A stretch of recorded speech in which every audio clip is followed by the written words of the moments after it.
Price the Lord. ദൈവത്തിൻ്റെ അതിപരിശുദ്ധമായ നാമം വാഴ്ത്തപ്പെടുമാറാകട്ടെ. കടന്നു വന്നിരിക്കുന്ന എല്ലാവർക്കും യേശുക്രിസ്തുവിൻ്റെ നാമത്തിൽ സ്നേഹവന്ദനത്തെ അറിയിക്കുന്നു.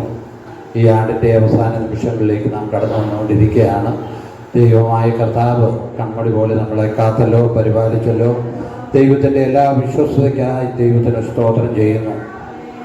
വെളിപ്പാട് പുസ്തകമാണ് നാം ചിന്തിച്ചുകൊണ്ടിരിക്കുന്നത്. വെളിപ്പാട് പുസ്തകം 20-ാം അധ്യായം അതിൻ്റെ 6-ാമത്തെ വാക്യമാണ് നമ്മൾ ചിന്തിച്ച് അതിൻ്റെ ഓരോ ഭാഗങ്ങളിലേക്ക് തിരിഞ്ഞു പോവുകയായിരുന്നു. വെളിപ്പാട് പുസ്തകം 20-ാം അധ്യായം അതിൻ്റെ 6-ാമത്തെ വാക്യം ഒന്ന് വായിച്ചിട്ട് നമുക്ക് പുനരുത്ഥാനത്തിൽ പങ്കുള്ളവൻ ഭാഗ്യവാനും വിശുദ്ധനുമാകുന്നു. നമ്മത് ചിന്തിച്ചതാണ്.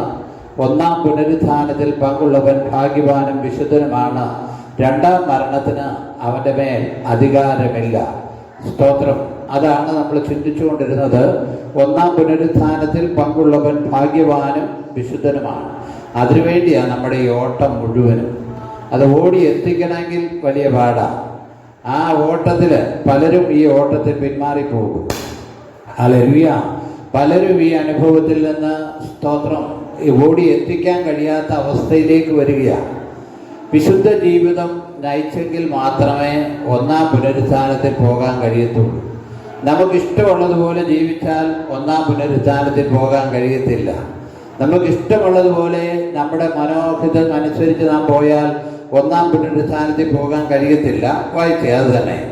ഒന്നാമത്തെ പുനരുത്ഥാനത്തിൽ പങ്കുള്ളവൻ ഭാഗ്യവാനും വിശുദ്ധനുമാകുന്നു. ഒന്നാം പുനരുത്ഥാനത്തിൽ പങ്കുള്ളവൻ ഭാഗ്യവാനും വിശുദ്ധനുമാകുന്നു.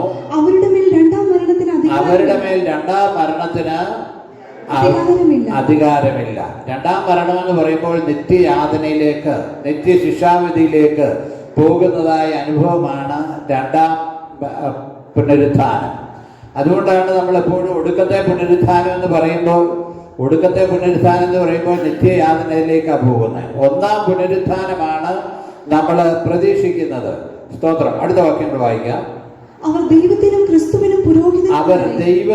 ക്രിസ്തുവിനും പുരോഹിതന്മാരായി എന്ന് വെച്ചാൽ ഒന്നാം പുനരുത്ഥാനത്തിൽ പങ്കുള്ളവർ ദൈവത്തിനും ക്രിസ്തുവിനും പുരോഹിതന്മാരായി ക്രിസ്തുവിനോടുകൂടെ 1000 ആണ്ട് വാണു.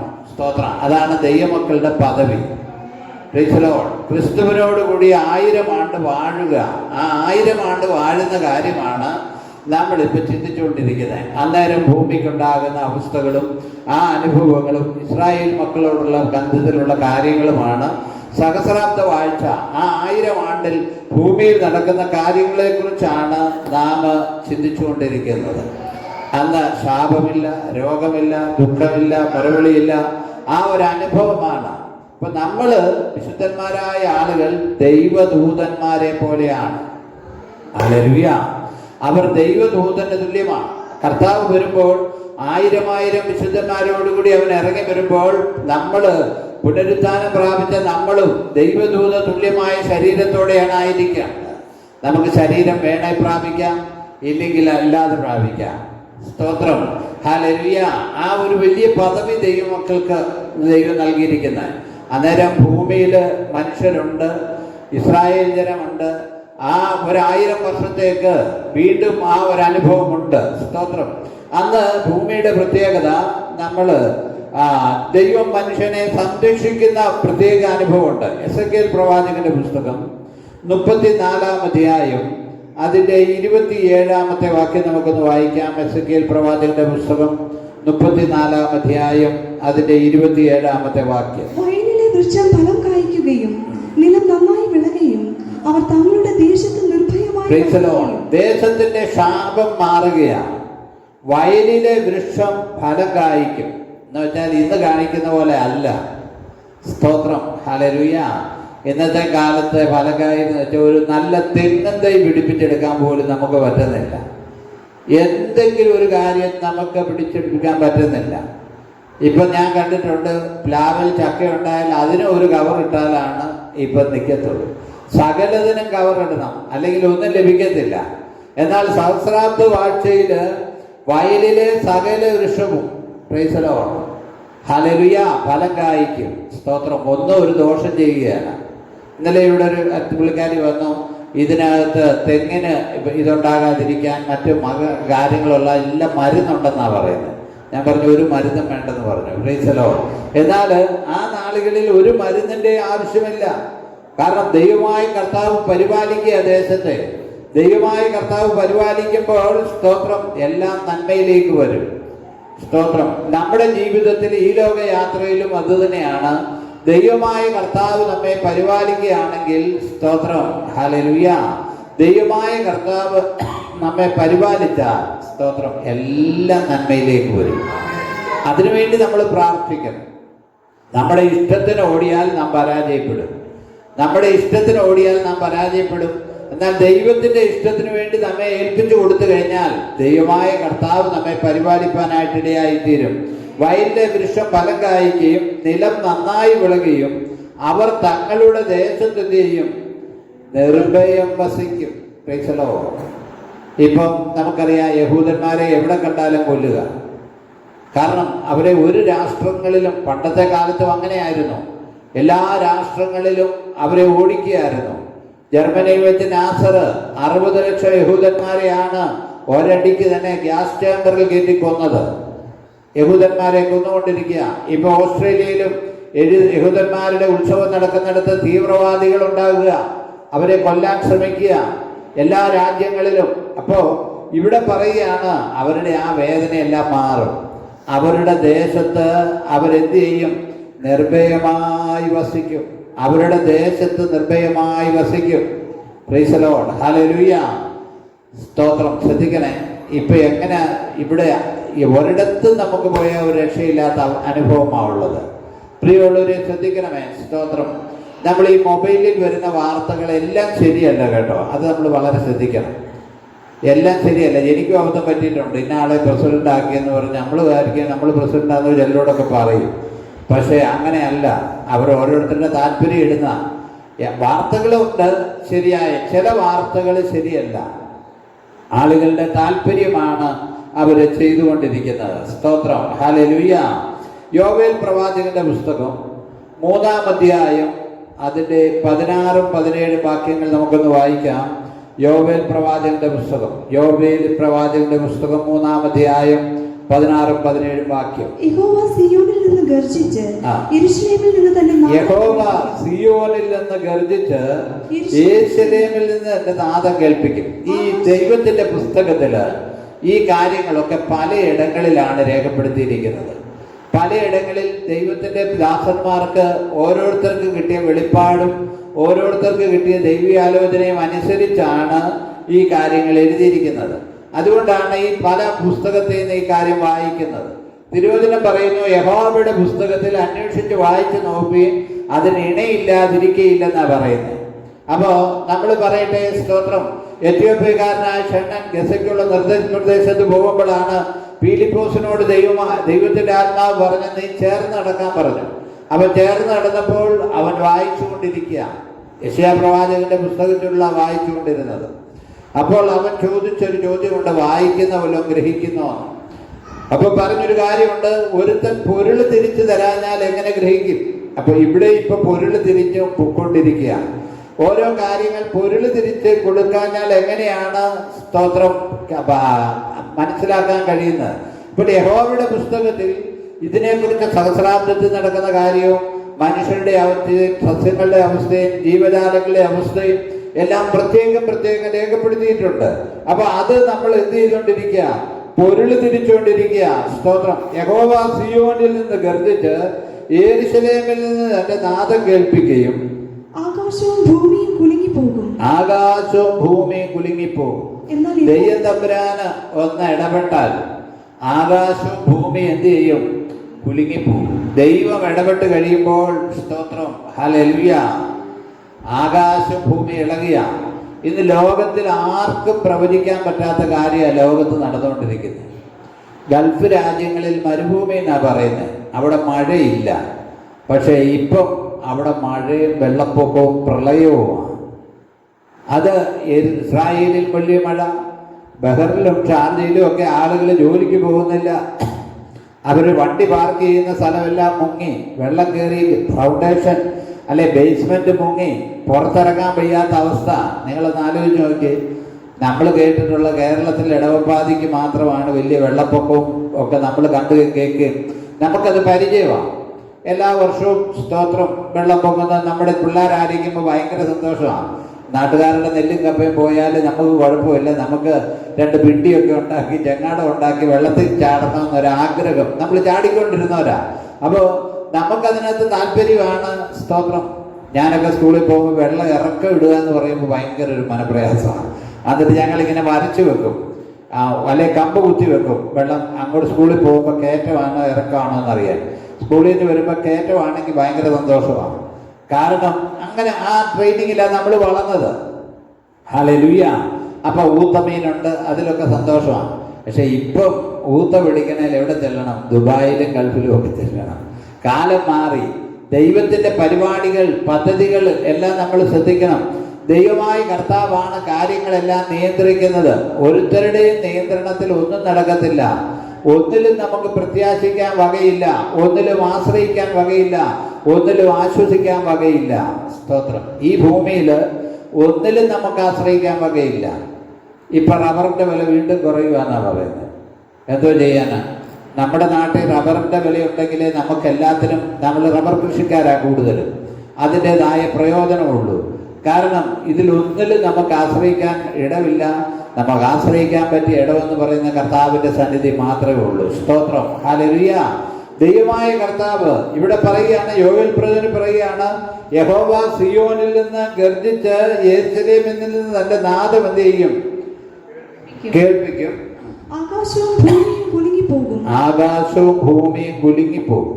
എന്നാൽ യഹോവ തന്റെ ജനത്തിന് ശരണവും. Price the Lord. ആകാശവും ഭൂമിയും, നമ്മുടെ കേരളത്തിൽ തന്നെ വടക്കൻ പ്രദേശത്ത് ഭൂമിക്കടിയിൽ നിന്ന് ഒച്ച കേൾക്കുക എന്നാ പറയുന്നത്. എങ്ങനെ കിടക്കും നിങ്ങളൊന്ന് ആലോചിച്ച് നോക്കി. ഭൂമിക്കടിയിൽ നിന്ന് ഒച്ച കേൾക്കുക. എന്തോ സ്തോത്രം. ഹല്ലേലൂയ. ഇതിനെ എല്ലാം നിയന്ത്രിക്കുന്ന ഒരു ദൈവം. ഹല്ലേലൂയ. ഇതിനെ എല്ലാം നിയന്ത്രിക്കുന്ന ദൈവം. ഹല്ലേലൂയ. ഈ പ്രപഞ്ചത്തെക്കുറിച്ച് ഞാൻ എപ്പോഴും മനസ്സിലാക്കുന്നുണ്ട്. ഓരോ സ്തോത്രം ഗാലക്സീസ്, ഇങ്ങനെ ഓരോ കാര്യങ്ങൾ, ആ ദൈവത്തിന്റെ ജ്ഞാനം. ശാസ്ത്രജ്ഞന്മാർ പറയുന്നുണ്ട് ഇത് വെറുതെ ഉണ്ടായതല്ല, ഇതിനെ സൃഷ്ടിച്ചൊരുവനുണ്ടെന്ന്. ഹല്ലേലൂയ. ഇതിനെ സൃഷ്ടിച്ചൊരുവനുണ്ടെന്ന് നമ്മുടെ കർത്താവ് പറഞ്ഞു, എൻ്റെ പിതാവിൻ്റെ ഭവനത്തിൽ അനേകം വാസസ്ഥലങ്ങളുണ്ട്. ഹല്ലേലൂയ. നമുക്ക് മനസ്സിലാക്കേണ്ട ഒരു കാര്യമുണ്ട്.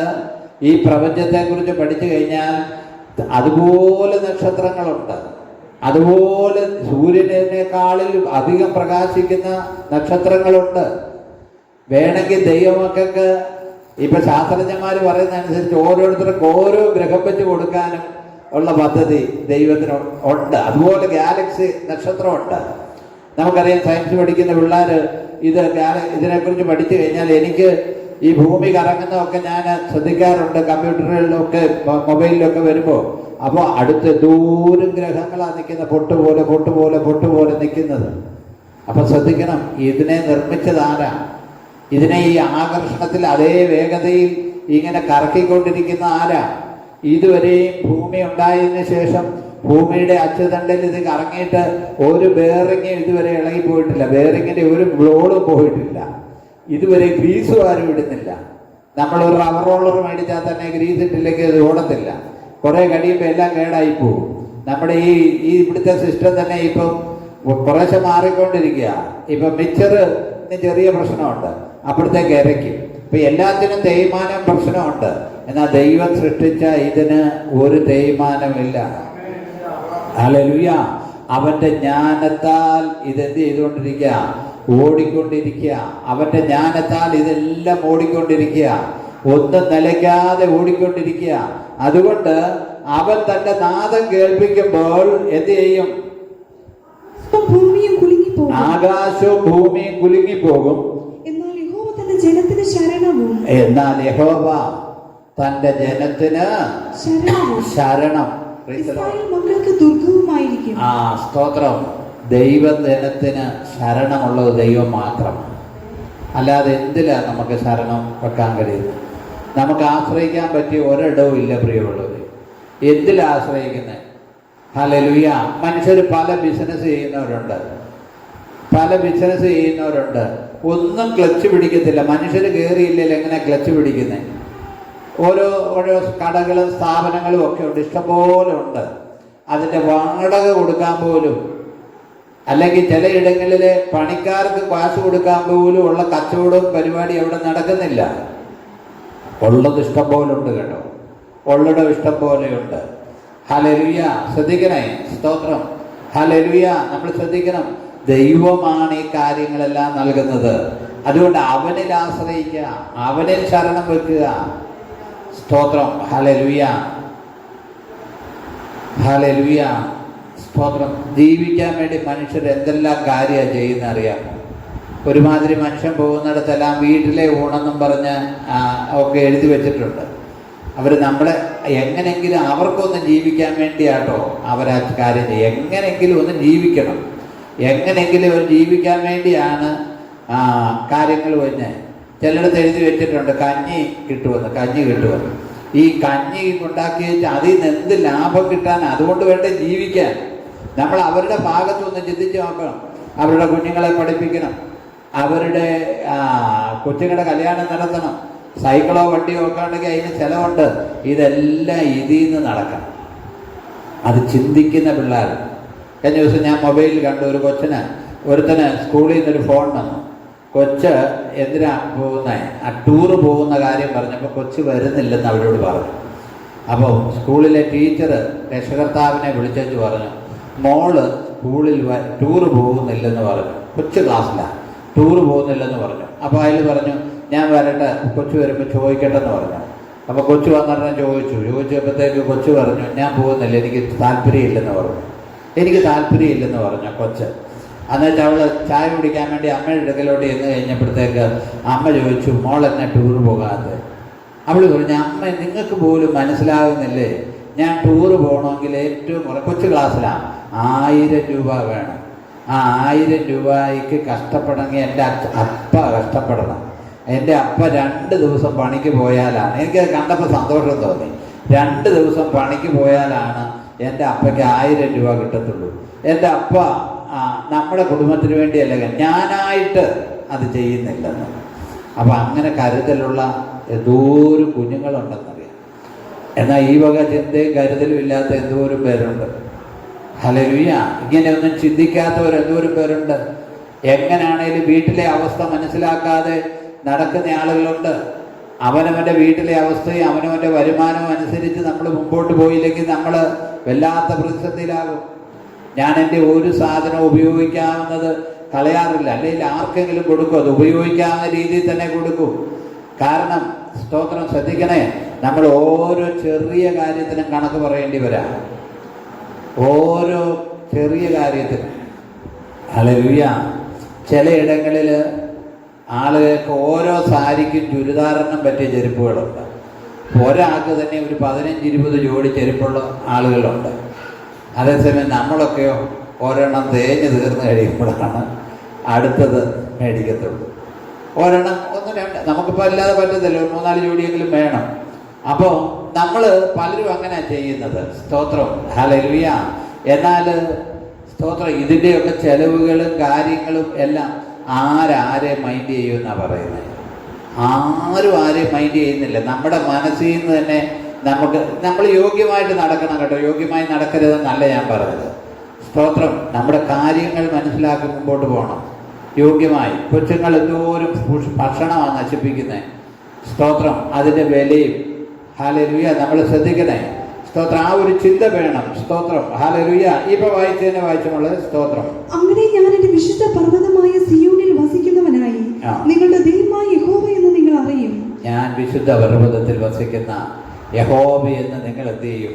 അറിയും. സൽസാത്ത് വാഴ്ചത്തിൽ ദൈവമായ കർത്താവ് അവരോടൊപ്പം വസിക്കുകയാണ്. ആമോസിന്റെ പ്രവാചകന്റെ പുസ്തകം 9-ാം അധ്യായം 15-ാമത്തെ വാക്യം വായിച്ച്. ആമോസിന്റെ പുസ്തകം. ഞാൻ അവരുടെ ദേശത്ത് നടും. അവരെല്ലായിടത്തും ഇപ്പൊ ചെതറി നടക്കുക. ദൈവം തമ്പുരാൻ പറയാ, ആമോസ് പ്രവാചകന്റെ പറയാ, ഞാൻ അവരെ ദേശത്ത് നടും. ഞാൻ അവർക്ക് കൊടുത്തിരുന്ന ദേശത്ത് നിന്ന് അവരെ ഇനി പറിച്ചു കളയുകയില്ല. ഞാൻ അവർക്ക് കൊടുത്തിരിക്കുന്ന ദേശത്ത് നിന്ന് അവരെ ഇനി എന്ത് ചെയ്യല? പറിച്ചു കളയലെന്ന്. ഇപ്പൊ പറിച്ച് കളയാൻ കാരണം എന്നാ? അവരുടെ കയ്യിലിരിപ്പ് കൊണ്ട്, അവർ പാപം ചെയ്തതുകൊണ്ട്, ദൈവത്തിന് അനിഷ്ടമായത് ചെയ്തതുകൊണ്ട് അവരെ പറിച്ചു കളഞ്ഞ് ഈ ദേശത്ത് മുഴുവൻ അവരെ പരസ്യകോലമാകുന്ന അനുഭവമായി. അവരെ ദേശത്ത് അവരുടെ പണിത ആലയം പോലും നശിപ്പിച്ച് കളയാനിടയായി തീർന്നു. അവരുടെ ആലയം പോലും നശിപ്പിച്ച് കളയാനിടയായി തീർന്നു. എന്താ കാര്യം? നമ്മൾ ദൈവമക്കളാണെങ്കിൽ, ദൈവവൈതലാണെങ്കിൽ നമ്മൾ നടക്കേണ്ട രീതി നടക്കണം. ദൈവത്തെ പറ്റിച്ച് നടക്കുന്ന ഒത്തിരി പേരുണ്ട്. ദൈവത്തെ പറ്റിച്ച് നടക്കുന്ന ഒത്തിരി പേരുണ്ട്. ദൈവത്തിന് അപമാനം വരുത്തുന്ന ഒത്തിരി പേരുണ്ട്. ദൈവം അവരോട് നിശ്ചയമായിട്ടും ഇടപെടും, നിശ്ചയമായിട്ടും ഇടപെടും. പുറമേ വിശ്വാസി, രഹസ്യത്തിൽ അവിശ്വാസിയായി നടക്കുന്ന ധാരാളം പേരുണ്ട്. സ്തോത്രം. ഇവരെയൊക്കെ ദൈവം വെറുതെ വിടുമെന്ന് തോന്നുന്നുണ്ടോ? സ്തോത്രം. അവൻ ചൂണ്ടയിൽ കൊളുത്തിയിട്ടേക്കാണെന്ന് അറിയണം. Price the lord. ഹല്ലേലൂയ. നമ്മൾ പുറമേ എങ്ങനെ ആയിരിക്കുന്നോ അകമേ അങ്ങനെ ആയിരിക്കണം. നമ്മുടെ വിശുദ്ധ ജീവിതം പുറമേ വരുമ്പോൾ നാം അശുദ്ധന്മാരുടെ ഗണത്തിലേക്ക് പെടരുത്. സ്തോത്രം. ദൈവത്തിനത് പ്രയാസമാണ്, ദൈവത്തിന് ബുദ്ധിമുട്ടാണ്. സ്തോത്രം. ഹല്ലേലൂയ. ഞാൻ അവരെ അവരുടെ ദേശത്ത് നടും, ഇനി എന്ത് ചെയ്യല? സ്തോത്രം. അവരെ അവിടുന്ന് പറിച്ചു കളയുകയല്ലെന്ന്, അവരെ അവിടുന്ന് പറിച്ചു കളയുകയല്ലെന്ന്. സ്തോത്രം. ഹല്ലേലൂയ. സ്തോത്രം. നമ്മൾ പറ്റുമെങ്കിൽ നമ്മുടെ ദേശത്ത് തന്നെ പാർക്കണം. വേറെ എങ്ങോട്ട് നമ്മൾ പറഞ്ഞു പോകാൻ ആഗ്രഹിക്കരുത്. സ്തോത്രം. ഹല്ലേലൂയ. നമ്മുടെ ദേശത്ത്, നമ്മുടെ കുഞ്ഞുങ്ങൾ വളരുന്ന ദേശത്ത്, അവർ പഠിച്ച ദേശത്ത്. സ്തോത്രം. ഹല്ലേലൂയ. നമ്മൾ അങ്ങനെ സ്തോത്രം ദേശത്ത് പാർക്കുക എന്ന് പറയുന്നത് ഒരു വലിയ അനുഗ്രഹം. ദേശത്ത് പാർത്ത് വിശ്വസ്തയെ ആചരിക്കുക എന്ന് തിരുവചനം പറയുന്നത്. സ്തോത്രം. സക്കറിയ പ്രവാചകന്റെ പുസ്തകം 8-ാം അധ്യായം അതിന്റെ 14-15 വാക്യം കൂടെ വായിക്കാം. സൈന്യങ്ങളുടെ യഹോവ ഇപ്രകാരം അരുളി ചെയ്യുന്നു, നിങ്ങളുടെ പിതാക്കന്മാർ എന്നെ കോപിപ്പിച്ചപ്പോൾ ഞാൻ നിങ്ങൾക്ക് തിന്മ വരുത്തുവാൻ വിചാരിക്കുകയും. നിങ്ങളുടെ പിതാക്കന്മാർ എന്നെ എന്ത് ചെയ്തു? കോപിപ്പിച്ചു. ദൈവമക്കളായി നമ്മൾ ശ്രദ്ധിക്കണം, നമ്മൾ ദൈവത്തെ കോപിപ്പിക്കുന്നുണ്ടോ എന്ന്. ഇവിടെ പരിശുദ്ധാത്മാവ് വ്യക്തമായി സക്കറിയ പ്രവാചകൻ കൂടി രേഖപ്പെടുത്തുകയാണ്. ദൈവമായ കർത്താവ് പറയുകയാണ്, നിങ്ങളുടെ പിതാക്കന്മാർ എന്നെ എന്ത് ചെയ്തു? കോപിപ്പിച്ചു.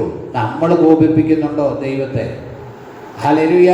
നമ്മൾ അനുസരണക്കേട് കാണിച്ചാൽ ദൈവത്തെ കോപിപ്പിക്കുക, നമ്മൾ അനുസരണക്കേട് കാണിച്ചാൽ ദൈവത്തെ കോപിപ്പിക്കുക. സൈന്യങ്ങളുടെ ദൈവമായ യഹോവ ഇപ്രകാരം അരുളി ചെയ്യുന്നു, നിങ്ങളുടെ പിതാക്കന്മാർ എന്നെ കോപിപ്പിച്ച് ഞാൻ നിങ്ങൾക്ക് തിന്മ വരുത്തുവാൻ വിചാരിക്കുകയും. ഞാൻ നിങ്ങൾക്ക് ദൈവമായ കർത്താവ് നമ്മൾ കോപിപ്പിച്ചാൽ ദൈവമായ കർത്താവ് നമുക്ക് തിന്മ വരുത്തുമെന്ന് നിശ്ചയിച്ചു. സ്തോത്രം. ഹല്ലേലൂയ. ദൈവത്തെ കോപിപ്പിച്ച് ഉപവാസ പ്രാർത്ഥന നടത്തിയിട്ട് വല്ല കാര്യമുണ്ടോ? ദൈവത്തെ കോപിപ്പിച്ചേച്ച് നമ്മൾ ക്രമപ്പെടേണ്ടത് ക്രമപ്പെടണം. ചില ആളുകളുടെ എപ്പോഴും ഉപവാസ പ്രാർത്ഥനയാണ്. എന്താ പ്രയോജനം? ഒരു പ്രയോജനവും ഇല്ല. നമ്മൾ ക്രമീകരിക്കേണ്ടത് ക്രമീകരിക്കണം. ഹല്ലേലൂയ. നമ്മൾ ഒത്തിരി ഉപവാസമായിട്ടൊക്കെ വീടുകളിൽ ഇരിക്കേണ്ട കാര്യമൊന്നുമില്ല.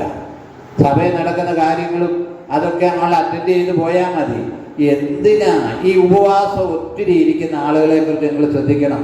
ഹല്ലേലൂയ. ഒത്തിരി കാര്യങ്ങൾ ദൈവത്തെ സൂചിമനെ നിർത്താൻ തുടങ്ങുക. ഹല്ലേലൂയ. ഞാൻ എതിര് പറയില്ല, ഉപവസിക്കുന്നതിനും പ്രാർത്ഥിക്കുന്നതിനും എതിരല്ല ഞാൻ പറയുന്നത്. പക്ഷെ ഏത് നേരവും അതാണെന്ന് പറഞ്ഞാൽ 3:21 ഇങ്ങനെ നടത്തുക എന്ന് പറയുമ്പോൾ അവർക്ക് ചില പ്ലാനുണ്ട്, ചില അജണ്ടയുണ്ട്, ചില കാര്യം അവർക്ക് നേടിയെടുക്കണം. ഇതിനൊന്നും ഇത്രയും പെടുന്ന വിഷമിക്കേണ്ട കാര്യമില്ല. നീ ദൈവത്തെ കോപിപ്പിക്കാതെ മര്യാദയ്ക്ക് അങ്ങ് ജീവിച്ചാൽ സ്തോത്രം. ഹല്ലേലൂയ. ഉപവാസം ഇരിക്കേണ്ടെന്നല്ല ഞാൻ പറഞ്ഞത്, ഉപവസിക്കരുതെന്നല്ല ഞാൻ പറഞ്ഞത്. ഇതെല്ലാം ഒരു നോർമലായിട്ട് നമ്മൾ പോകണം. സ്തോത്രം. ഹല്ലേലൂയ. നോർമലായിട്ട് നമ്മൾ പോകണം. ചില ആളുകൾ കണ്ടിന്യൂസ് ഉപവാസ പ്രാർത്ഥന നടത്താറുണ്ട്. 21 ദിവസം, ഓരോ ദിവസവും ഓരോരുത്തരാണ്. എന്നിട്ട് ഓരോ പാവപ്പെട്ട വിശ്വാസിയോട് സ്പോൺസർ ചെയ്യാൻ പറയുക. ഈ ഇവൻ്റെ ഒന്നും വീട്ടിൽ നിന്നോ ഇവൻ്റെ മക്കളുടെ കയ്യിൽ നിന്നോ ഇവൻ്റെ കയ്യിൽ നിന്നോ ഒന്നും ഇവരാരും പൈസ മുടക്കുകയല്ല.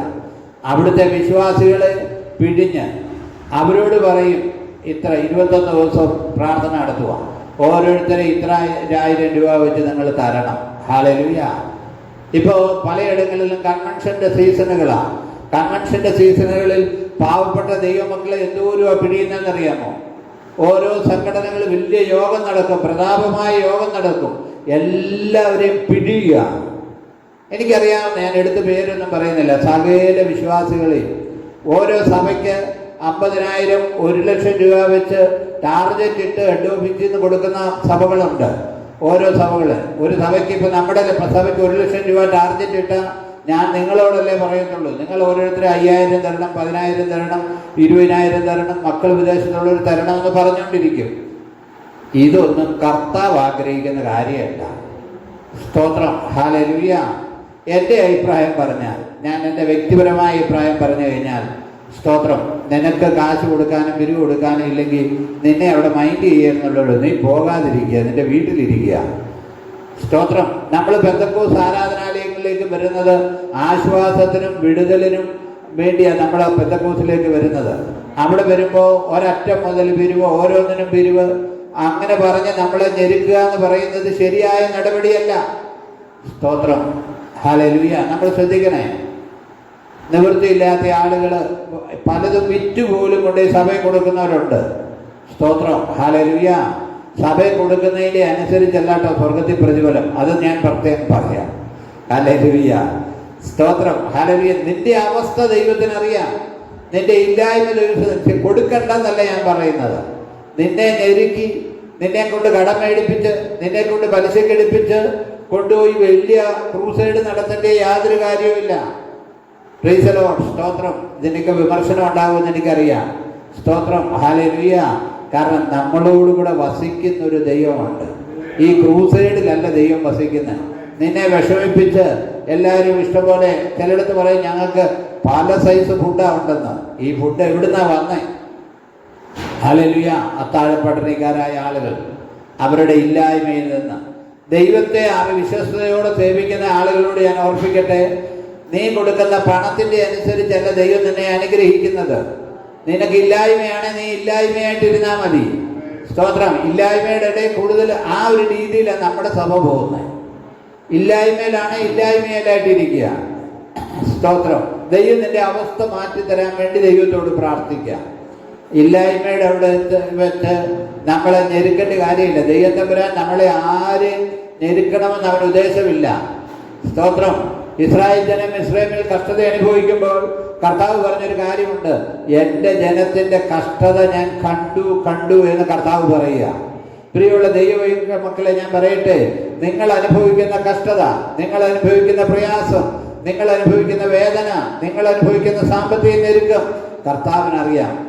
അപ്പൊ അതിനിടയിൽ സഭയിൽ നിങ്ങളെ പിഴിയുകയാണെന്ന് പറഞ്ഞു കഴിഞ്ഞാൽ എവിടെ ആശ്വാസം കിട്ടുന്നത്? ഹല്ലേലൂയ. നിങ്ങൾ ആ രീതിയിലൊന്ന് ചിന്തിക്കണേ. നമ്മുടെ സഭ, ഞാനുള്ളിടത്തോളം കാലം ആരെയും ഞെരുക്കാനോ പിടിക്കാനോ ഒന്നും പോകാൻ ആഗ്രഹിക്കുന്നില്ല. ഇനി എൻ്റെ കാലം കഴിഞ്ഞ് വേറെ പാസ്റ്റർമാർ വരുമ്പോൾ എന്താ ചെയ്യുന്നതെന്ന് അറിയത്തില്ല. Price the lord, hallelujah. എൻ്റെ കാലം കഴിയുമെന്ന് എനിക്കറിയാം. സ്തോത്രം. അതിവേഗം കാലം ഓടിക്കൊണ്ടിരിക്കുകയല്ലേ. സ്തോത്രം, ഹല്ലേലൂയ. കാരണം ദൈവജനം, സ്തോത്രം, ഒന്നുകൂടെ ഞാൻ പറയട്ടെ, പുതിയ നിയമത്തിൽ ദശാംശം കൊടുക്കാൻ പ്രമാണമില്ല കേട്ടോ. ഇപ്പോൾ പാസ്റ്റർ നെഗറ്റീവായി പറയുന്ന പുതിയ നിയമത്തിൽ അങ്ങനെ ഒരു പ്രമാണമില്ല. അത് പഴയ നിയമത്തിൻ്റെ ഉപദേശമാണ്. പിന്നെ പുതിയ നിയമത്തിൽ പഠിപ്പിക്കുന്നവന് എല്ലാ നന്മയുടെയും ഓഹരി കൊടുക്കണം. അത് നമുക്ക് ചെയ്ത, അല്ലാതെ ദശാംശം കൊടുത്തില്ലെന്നോർത്ത് ഒരുത്തൻ നരകത്തിൽ പോകത്തില്ല. ഇതിനി ഈ പ്രസംഗം ഇപ്പോൾ നമ്മുടെ ആളുകളെല്ലാം കേൾക്കും. Price the Lord. നരകത്തിൽ പോകത്തില്ല. കൊടുക്കുന്നവരെ ഞാൻ നിരുത്സാഹപ്പെടുത്തുകയില്ല. നിങ്ങൾക്ക് എന്തെങ്കിലും നന്മയുണ്ട് കൊടുത്തു, പക്ഷേ അതൊരു പ്രമാണമല്ല. ഹല്ലേലൂയ. കഴിഞ്ഞ ദിവസം ഞാൻ പർവ്വത്ത് അവരുടെ ബൈബിൾ ക്ലാസ് എടുത്തപ്പോൾ ഇത് പറഞ്ഞു. എത്ര പേർക്ക് ഇഷ്ടപ്പെട്ടെന്ന് അറിയത്തില്ല. സ്തോത്രം, ഹല്ലേലൂയ. കവറെ ദശാംശമെന്ന് എഴുതി കൊടുക്കാൻ പ്രമാണമില്ല. പക്ഷെ നമ്മുടെ സഭക്കാരത് ചെയ്യുന്നുണ്ട്. കവർ കൊടുക്കും.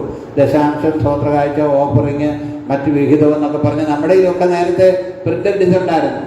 ഞാനിപ്പോൾ വന്നാൽ പിന്നെ അങ്ങനത്തെ പ്രിന്റഡ് കാർഡൊന്നും ഉണ്ടാക്കുന്നില്ല, സെൻറ്ററിലും ഉണ്ടാക്കുന്നില്ല. കാരണം അത് ന്യായപ്രമാണ കാലത്തായിരുന്നു. എന്ന് വെച്ചാൽ, സ്തോത്രം, നിങ്ങൾ ഇനി സംശയമുള്ളവർ എന്നോട് നേരിട്ട് ചോദിച്ചാൽ മതി. സ്തോത്രം. എന്ന് വെച്ചാൽ ആലയത്തിൽ ആഹാരം ഉണ്ടാകേണ്ടതിന് വേണം. നമ്മുടെ ഓഹരിയിൽ നിന്ന് നന്മകൾ നമ്മൾ ചെയ്യണം. പക്ഷെ ഇല്ലാത്തൊരുത്തൻ എവിടുന്ന് ചെയ്യും?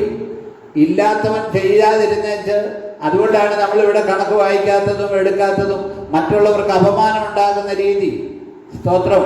നമ്മൾ കൊടുക്കുന്നതിനനുസരിച്ചല്ല രക്ഷ സൗജന്യമാണ്. നമ്മുടെ കർത്താവ് കാൽവറിയിൽ നമുക്ക് വേണ്ടി യാഗമായി തീർന്നു. അവസാനത്തുള്ള രക്തപുരയും കർത്താവ് നമുക്ക് വേണ്ടി ഊറ്റി. അതുകൊണ്ട് പണത്തിന്റെ അനുസരിച്ചല്ല. ഞാൻ പറയട്ടെ, വലിയ ഉന്നതന്മാരായ കോടീശ്വരന്മാരായ ആളുകൾക്ക് അനേക വാഹനങ്ങളും വലിയ വലിയ നിലയിലുള്ള ആളുകൾക്കും ഇല്ലാത്തവന്റെ ചെറ്റക്കുടിയിൽ കിടക്കുന്നവനും ദൈവത്തെ സേവിക്കുന്നവനും അവന് ചെറ്റക്കുടിയിൽ കിടക്കുന്നവനോടാ താല്പര്യം. ഹല്ലേലൂയ, സ്തോത്രം. കാരണം അവന്റെ ഇല്ലായ്മയിൽ നിന്നാണ് അവൻ ആ കാര്യങ്ങൾ ചെയ്യുന്നത്. ഹല്ലേലൂയ, നിങ്ങൾ ആ കാര്യം മനസ്സിലാക്കണം. അതുകൊണ്ട് പണക്കാരുടെ പുറകെയും പ്രതാപത്തിന്റെ പുറകെയും ഉന്നതന്മാരുടെ പുറകെയും എല്ലാമായിട്ട് നമ്മൾ പോകേണ്ട കാര്യമില്ല. പെന്തക്കോസ്ത് കോളത്തിൽ ഇപ്പോൾ ഉള്ള കുഴപ്പം എന്നാ ചോദിച്ചാൽ, എവിടെയെങ്കിലും ഒരു ഉന്നതനുണ്ടെങ്കിൽ അവന്റെ ഒരു ക്ലിപ്പെങ്കിലും എന്തെങ്കിലും പരിപാടി ഉണ്ടെങ്കിൽ കേൾപ്പിക്കണമെന്നുള്ള ആഗ്രഹമാണ്. കാരണം മനുഷ്യന്റെ നിന്ന് മാനം ലഭിക്കേണ്ടതിന് വേണ്ടിയാണ് സ്തോത്രം ആ കാര്യങ്ങളെല്ലാം ചെയ്യുന്നത്. ഇതെല്ലാം പെന്തക്കോസ്ത് കോളം ഒഴിവാക്കേണ്ടതാണ്. അതുകൊണ്ടാണ് പെന്തക്കോസ്ത് കോളത്തിൽ ഇപ്പോൾ ഈ പ്രയാസങ്ങൾ ഉണ്ടാകുന്നതിന്റെ കാര്യവും ഈ ഉന്നത ഭാവവും നികളഹൃദയവും ആയിട്ട് ആളുകൾ നടക്കുന്നത് കൊണ്ടാണ് ഇപ്പോൾ ഉണ്ടാകുന്ന പ്രശ്നങ്ങൾക്ക് മുഴുവൻ കാരണം. യെരൂശലേം ദേവാലയത്തെ ദൈവം നശിപ്പിച്ചു കളഞ്ഞെങ്കിൽ ആത്മീയമായ ഗോളത്തിൽ നടക്കാത്ത കാര്യങ്ങൾ അവരെ ഒന്നും ദൈവം പാഴിച്ചുകൊണ്ടിരിക്കത്തില്ല. പ്രിയമുള്ളവരെ, സ്തോത്രം. ഹല്ലേലൂയ. നമ്മൾ ദൈവത്തോട് വിശ്വസ്തരായിരിക്കണം. ഹല്ലേലൂയ, സ്തോത്രം. അതുകൊണ്ട് നാളെ സ്തോത്രകാഴ്ച ഇടരുന്നല്ല ഞാൻ പറഞ്ഞത്. Praise the lord. Hallelujah, praise the lord. നമുക്കുണ്ടെങ്കിൽ നമുക്ക് നമ്മുടെ ഇത് ചെയ്യാം. അതല്ലാതെ ഇല്ലെങ്കിൽ സ്തോത്രം. ഇനി നന്മ ചെയ്യാൻ നിനക്ക് പ്രാപ്തി ഉള്ളപ്പം നീ ചെയ്യാതിരുന്ന സ്തോത്രം. ഹല്ലേലൂയ. നിനക്ക് 100 രൂപ സ്തോത്രകാഴ്ച ഇടാൻ പ്രാപ്തിയുണ്ട്, 100 രൂപ ഇടണം. നീ 2 രൂപ അന്വേഷിച്ചുകൊണ്ട് നടക്കരുത്. പ്രൈസ് ദി ലോർഡ്, സ്തോത്രം. ഹല്ലേലൂയ. നമ്മൾ ശ്രദ്ധിക്കണേ. നിനക്ക് പ്രാപ്തി ഉണ്ടെങ്കിൽ ഉള്ള. ഞങ്ങളൊക്കെ അമേരിക്കയിൽ ചെല്ലുമ്പോൾ $1 സ്തോത്രകാഴ്ച ഇടുന്നത്. നമുക്ക് ഡോളറില്ല. അപ്പോൾ നമുക്ക് സ്തോത്രകാഴ്ച ഇടാൻ വേണ്ടി ഓരോ ഡോളറും പിള്ളേർ തന്നിട്ടുണ്ട്. മിക്കവാറും 1, 1, 2, 5 ഒക്കെ ഇടുന്നവരുണ്ട്. അപ്പോൾ 10 ഇടുന്നവരുണ്ട്, 100 ഇടുന്നവരുണ്ട്, പിന്നെ ചെക്ക് എഴുതി ഇടുന്നവരുണ്ട്. ജോലോസ്റ്റിൻ്റെ സഭയിലൊക്കെ ചെക്ക് ബുക്കാണ്, ചെക്ക് എഴുതിയാണ് അവർ സ്തോത്രകാഴ്ചക്കകത്തിടുന്നത്. അയാൾക്ക് സ്വന്തമായി പ്ലെയിൻ ഉള്ളവനാണ്. ചെക്ക് എഴുതി ഇതിനകത്തിടുന്നവന് സ്വന്തമായിട്ട് പ്ലെയിൻ ഉള്ളവനാണ്. Praise the lord. അപ്പോൾ ആ ഒരു രീതി, സ്തോത്രം, ഇതൊന്നും അല്ല സ്വർഗത്തിൽ പോകുന്നതിന് ആധാരം. നിങ്ങൾക്ക് മനസ്സിലായെന്ന് ഞാൻ വിശ്വസിക്കുന്നത്. നമ്മുടെ ഇല്ലായ്മയുടെ മധ്യത്തിൽ സ്തോത്രം ഉള്ളവൻ ഉള്ളതുപോലെ ചെയ്യണം. ഉള്ളവൻ ഇല്ലാത്തവനെ പോലെ ചെയ്യരുത്. ഉണ്ടായിട്ട് ഇപ്പം 100 രൂപ സ്തോത്രകാഴ്ച ഇടാൻ പറ്റുന്നവൻ ഇടണം, 500 രൂപ ഇടാൻ പറ്റുന്നവൻ ഇടണം, 500-ന്റെ 2 നോട്ട് ഇടാൻ പറ്റുന്നവനുണ്ടെങ്കിൽ അത് ഇടണം. ഇട്ടുന്നവർക്ക് കുഴപ്പമൊന്നുമില്ല. ഇതുള്ളവൻ അത് ഇടാതെ സ്തോത്രം ഈ കെട്ടിപ്പിടിച്ചിരുന്നോണ്ട് പിന്നെ എന്താ ചെയ്യാൻ, എങ്ങോട്ട് കൊണ്ടുപോകാനാ? ഹല്ലേലൂയ. നമ്മൾ ശ്രദ്ധിക്കണേ. അവസാനം എന്തിന് ഈ മുഖം മൂടുന്നറിയാം? ഇനി കണ്ടതെല്ലാം മതിയത്. ഇപ്പൊ നമ്മുടെ ശുശ്രൂഷയുടെ ഇടയിൽ മുഖം മൂടാൻ വേണ്ടി കഴിഞ്ഞ ദിവസത്തെ ഇപ്പം മുഖം മൂടാൻ പ്രത്യേക തുണി വെക്കണമെന്ന് ഞാൻ പറഞ്ഞായിരുന്നു. അപ്പോൾ ഏതായാലും കണ്ടതെല്ലാം കഴിഞ്ഞു. ഇനിയിപ്പോൾ അങ്ങനെ മൂടിയേക്കാൻ പറഞ്ഞു. നമ്മുടെ ഇതുപോലെ മൂടും. അതുകൊണ്ട് ചെയ്യാൻ പറ്റുന്ന നന്മകൾ നമ്മൾ ചെയ്യണം. ഞാൻ പറയുന്ന അർത്ഥത്തിലെടുക്കണം. മറ്റേതൊരു പ്രമാണമല്ല. പുതിയ നിയമത്തിലേക്ക് പ്രമാണമില്ല. നമ്മുടെ രക്ഷ കൃപയാലല്ലോ നിങ്ങൾ വിശ്വാസം മൂലം കൃപയാൽ വിശ്വാസം മൂലം രക്ഷിക്കപ്പെട്ടിരിക്കുന്നത്. പക്ഷെ നമ്മൾ ഈ പ്രമാണങ്ങളെല്ലാം മാറ്റുക. സ്തോത്രം. ഹല്ലേലൂയ. ഒരു വാക്യം കൂടെ വായിച്ച് അവസാനിപ്പിക്കാം. സ്തോത്രം. സക്കറിയ പ്രവചനത്തിന്റെ 8:14 പോലെ വായിച്ചത്. ഒന്നുകൂടെ വായിച്ചപ്പോൾ, നിങ്ങളുടെ പിതാക്കന്മാർ എന്നെ കോപിപ്പിച്ചു, ഞാൻ നിങ്ങൾക്ക് തിന്മ വരുത്തുവാൻ വിചാരിക്കുകയും അനുദപിക്കാതിരിക്കുകയും ചെയ്തതുപോലെ ഞാൻ ഈ കാലത്ത് യെരൂശലേമിലും. ആദ്യം ഞാൻ തിന്മ വരുത്താൻ തീരുമാനിച്ചു. നിങ്ങളുടെ പിതാക്കന്മാർ എന്നെ കോപിച്ചപ്പോൾ തിന്മ വരുത്താൻ തീരുമാനിച്ച തിന്മ വരുത്തി. അതിന് ഒരു വിട്ടുപിടിച്ചും ചെയ്തില്ല. എന്നിട്ട് കർത്താവ് പറയുകയാണ്, ഇനി ഞാൻ ഈ കാലത്ത് യെരൂശലേമിലും യഹൂദാ ഗൃഹത്തിനും വീണ്ടും നന്മ വരുത്തുവാൻ വിചാരിക്കുന്നു. പറഞ്ഞു വീണ്ടും നന്മ വരുത്താൻ എന്ത് ചെയ്യുന്നു? വിചാരിക്കുന്നു. ഇന്ന് രാത്രി ദൈവം നമുക്കൊന്ന് നന്മ വരുത്താൻ വിചാരിക്കാൻ പ്രാർത്ഥിക്കാം. ദൈവം നന്മ വരുത്തിയാലുണ്ടല്ലോ, സ്തോത്രം, അവന്റെ വഴി വലുതാ. സ്തോത്രം. അവന്റെ വഴി വലുതാ. സ്തോത്രം. ദൈവം നന്മ വരുത്താൻ വിചാരിച്ചാൽ ആ നന്മ ഉണ്ടാവും. കർത്താവ് പറയാം, നിങ്ങളൊന്ന് ആലോചിച്ച് നോക്കി. ആദ്യം ദൈവം പറഞ്ഞു ഞാൻ അവർക്ക് തിന്മ വരുത്തുമെന്ന് വരുത്തി. ഇനി ഞാൻ അവർക്ക് നന്മ വരുത്താൻ എന്ത് ചെയ്യുക? ഇച്ഛിക്കുക. അതിനുവേണ്ടി നമ്മൾ ദൈവത്തോട് പ്രാർത്ഥിക്കണം. കർത്താവേ, ഒരു നന്മ അനുഭവിക്കുക എന്ന് പറയുന്നത് ചെറിയ കാര്യമല്ല കേട്ടോ. നന്മ അനുഭവിക്കും. എത്ര നന്മ കിട്ടിയാലും ആർത്ത് തീരാത്ത ആളുകളുണ്ട്. സ്തോത്രം, ഹല്ലേലൂയ. എത്ര നന്മ കിട്ടിയാലും ആർത്തിയ, പിന്നെ പിന്നെ പിന്നെ പിന്നെ നന്മ എന്നുള്ള ഇത് നമുക്ക്, സ്തോത്രം, ഹല്ലേലൂയ, നമുക്ക് ആവശ്യമുള്ളത് ഉണ്മാനും ഉടുപ്പാനും ഉണ്ടെങ്കിൽ മതി എന്ന് പറഞ്ഞാൽ ഇപ്പം നമുക്ക് വാഹനം ആവശ്യമാണ്, കാര്യങ്ങൾ ആവശ്യമാണ്, മൊബൈൽ ആവശ്യമാണ്, ഇതെല്ലാം ഇപ്പം നമുക്ക് ആവശ്യമാണ്. അത് ആ ഉണ്മാനും ഉടുക്കാനുള്ളതിനകത്ത് പെടും. അത് ലാവിഷായിട്ട് നമ്മൾ പോകേണ്ട കാര്യമില്ല. ഹല്ലേലൂയ. നമ്മൾ ശ്രദ്ധിക്കണേ. സ്തോത്രം. നമുക്ക് വീട്ടിലൊരു സ്പൂണ്, അത് ഇരുമ്പിൻ്റെ സ്പൂണാണേലും കുഴപ്പമില്ല, സ്റ്റീലാണേലും കുഴപ്പമില്ല, പിച്ചളയാണേലും കുഴപ്പമില്ല, സ്വർണ്ണമാണേലും കുഴപ്പമില്ല. പക്ഷേ ഉപയോഗം എല്ലാം കാപ്പിപ്പൊടി ഈ ടിന്നിൽ നിന്ന് എടുത്ത് ഇതിനകത്തോട്ടിടുന്ന ഉപയോഗം. മനസ്സിലായില്ലേ? ഉപയോഗം എന്താ? ചായപ്പൊടി എടുത്ത് അതിനകത്തോട്ടിടുന്ന ഉപയോഗം എന്താ? ഈ ഗ്ലാസ്സിനകത്ത് പഞ്ചസാര ഇട്ടേച്ച് അടിക്കുന്ന, അത് സ്റ്റീലിൻ്റെ സ്പൂൺ കൊണ്ട് അടിച്ചാലും സ്വർണ്ണത്തിൻ്റെ സ്പൂൺ കൊണ്ട് അടിച്ചാലും എന്ത് ചെയ്യുക? ഒരേപോലെ പ്രയോജനമുള്ളൂ, ഒരേ കാര്യമേ ഉള്ളൂ. സ്തോത്രം, ഹല്ലേലൂയ. ശ്രദ്ധിക്കണേ. സ്തോത്രം, ഹല്ലേലൂയ. അപ്പോൾ ആവശ്യമില്ല, ആവശ്യത്തെ അനുസരിച്ച് നമ്മൾ നീങ്ങണം. ലോകം എങ്ങനെ ഓടുന്നത് നമ്മൾ ചിന്തിക്കേണ്ട കാര്യമില്ല. നമ്മൾ 1 കോടി രൂപയുടെ വണ്ടിയെ നടന്നുകൊണ്ടും അതേ ഉപയോഗം തന്നെ മാരുതിയിൽ നമുക്ക് നടക്കും. നമുക്ക് അതേ ഉപയോഗം തന്നെ 8 ലക്ഷത്തിൻ്റെ 5 ലക്ഷത്തിൻ്റെ രൂപയുടെ വണ്ടിയെ നടക്കും. പിന്നെ സൗകര്യം, ആൾ കൂടുതൽ കയറാനുള്ള സൗകര്യം നമ്മൾ നോക്കിയാൽ മതി. ഹല്ലേലൂയ. ശ്രദ്ധിക്കണേ. ഈ ഒത്തിരി ഉണ്ടാക്കുന്ന യഥാർത്ഥമായി വരുന്ന പണമല്ല കേട്ടോ. 1 കോടി രൂപ മുടക്കി നമ്മളിപ്പോൾ ഒരു വണ്ടി മേടിക്കുക, അല്ലെങ്കിൽ 2 കോടി രൂപ മേടിക്കുക എന്ന് പറഞ്ഞാൽ അവനെന്തോ മക്കിടിയുണ്ട്, ഇല്ലെങ്കിൽ എന്തെങ്കിലും ബിസിനസ് കാര്യങ്ങളുണ്ട്, ഇല്ലാതെ മേടിക്കാൻ പറ്റുകയില്ല. കാരണം സാധാരണക്കാരനൊരു മാരുതി 800 മേടിക്കാൻ വേണ്ടി വിഷമിക്കുക. അപ്പോൾ മറ്റവനുണ്ടാക്കുമ്പോൾ നമ്മൾ ശ്രദ്ധിച്ച് നമ്മളവരെ വണങ്ങാൻ പോകരുത്. ഈ ഒരു മർമ്മം. കാരണം അവനെന്തോ മക്കടി, അല്ലേ ബിസിനസ്, അല്ലേ എന്തോ നോട്ടെടുപ്പ്, അല്ലെ എന്തോ തട്ടിപ്പ്. ഇല്ലെങ്കിൽ ഒരുത്തൻ പണിയാൻ പോയാൽ ഒരുത്തന് 1000 രൂപ മിച്ചം പിടിക്കാൻ പറ്റുമോ? ഒരുത്തന് 1000 രൂപ ഒരു ദിവസം മിച്ചം പിടിച്ചാൽ 1 മാസം 30,000 രൂപയാണ് മിച്ചം പിടിക്കാൻ പറ്റുമോ? മിച്ചം ഉണ്ടായാൽ 1000 രൂപ മിച്ചം ഉണ്ടാകും. അപ്പം ഒരു വർഷം എന്താകും? 3,60,000 രൂപയെ 10,000 രൂപ വെച്ച് ഒരു ദിവസം മിച്ചം പിടിക്കുന്നവന് ഒരു വർഷം 3,60,000 രൂപയാണ് അവന് ഉണ്ടാകാൻ പറ്റുള്ളൂ. സ്തോത്രം, ഹല്ലേലൂയ. 10 വർഷം കൊണ്ട് അവന് 36 ലക്ഷം രൂപ ഉണ്ടാക്കാൻ പറ്റുള്ളൂ. ഹല്ലേലൂയ. 10 വർഷം കൊണ്ട് 36 രൂപ ഉണ്ടാക്കാൻ പറ്റുള്ളൂ. 100 വർഷം കൊണ്ട് 3,60,00,000 രൂപ ഉണ്ടാക്കാൻ പറ്റുള്ളൂ. 100 വർഷം കൊണ്ട്. അപ്പോൾ ഇതിനിടയിൽ എന്തെങ്കിലുമൊക്കെ ഉണ്ടാകുന്നെന്ന് പറഞ്ഞാൽ നമ്മളൊന്ന് ചിന്തിച്ച് നോക്കിയില്ലേ? നമ്മൾ മനസ്സിലാക്കണം. പിന്നെ നമ്മുടെ കുഞ്ഞുങ്ങൾ വിദേശത്തുള്ളപ്പോൾ നമ്മുടെ ഇന്ത്യൻ രൂപയും ഡോളറുമായിട്ടും അല്ലെങ്കിൽ മറ്റു രണ്ട് വലിയ വ്യത്യാസം ഉള്ളതുകൊണ്ട് അവർ ഒരു $100 ഇപ്പോൾ $1000 നമ്മുടെ പിള്ളേർ അയച്ചു തന്നാൽ നമുക്ക് 88,000 രൂപ കിട്ടും. $1000 അവരയച്ചു തന്നാൽ നമുക്ക് 88,000 രൂപ കിട്ടും. കുവൈറ്റ് ദിനാറാണ് 1000 അയക്കുന്നെങ്കിൽ 2,90,000 രൂപ കിട്ടും. 1000 കുവൈറ്റ് ദിനാർ അയച്ചാൽ 2,90,000 രൂപ കിട്ടും. അങ്ങനെയാണ് അതിൻ്റെ കാര്യം. അപ്പോൾ നമ്മൾ ചിന്തിക്കേണ്ട കാര്യം എന്നാന്ന് ചോദിച്ചാൽ എല്ലാം നോർമലായിട്ട് ദൈവം നമുക്ക് അനുകൂലമായി, ദൈവം ഒരു നന്മ തരാൻ വേണ്ടി പ്രാർത്ഥിക്കാം. ദൈവം അനുകൂലമെങ്കിൽ പ്രതികൂലം ആരെന്ന് അതിരുവചനം പറയും. നമുക്ക് പ്രാർത്ഥിക്കാം.